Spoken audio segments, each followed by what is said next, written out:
Okay, time to open this package from Lazada that I ordered. BM-800 series. And, I think it's a good package kasi naka-bubble wrap siya.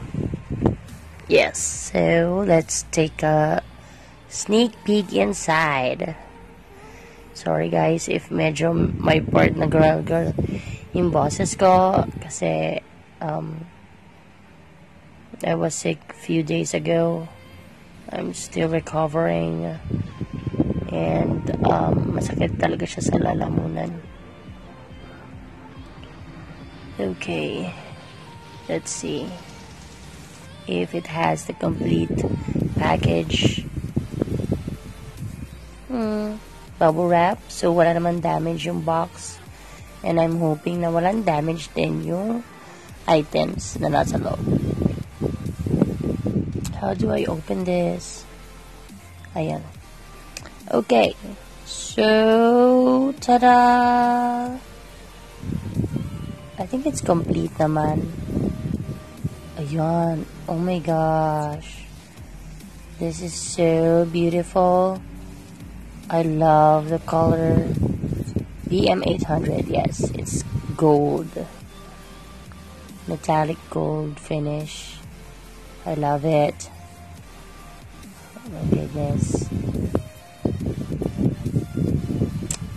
Sana magamit ko nga talaga siya, but still, I'm still finishing my renovation for the office.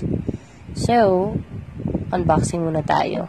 Hindi ko muna siya gagawin. So, my cord, my phone for the microphone, and the holder. Okay, kompleto naman siya. I think I'm gonna set another video for testing this microphone with the V8 that I bought, the sound card. Abangan na lang natin if it really sounds great. Okay, so let's check the other box. Unboxing muna tayo guys ha. Wala muna tayong testing kasi my office is still under renovation and I don't want to open this there because it's so dusty. Masyadong maalikabok talaga doon because of the boral and everything.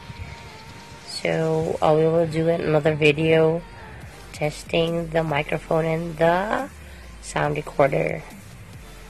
Ayan. This is so beautiful. I think it's promising. No tarnish or no dent on the box, so I'm hoping we have a good quality items inside. So yung table holder, and then this bendable table stand. Ayan. Oh, fancy. I love it. Ang ganda. Walang dent. Okay, balik muna natin siya guys. And then the holder, okay, kompleto naman siya. Alright, that's great. This is so great. I love this. So thank you guys for watching, and then I'll see you for my testing. Okay, bye guys.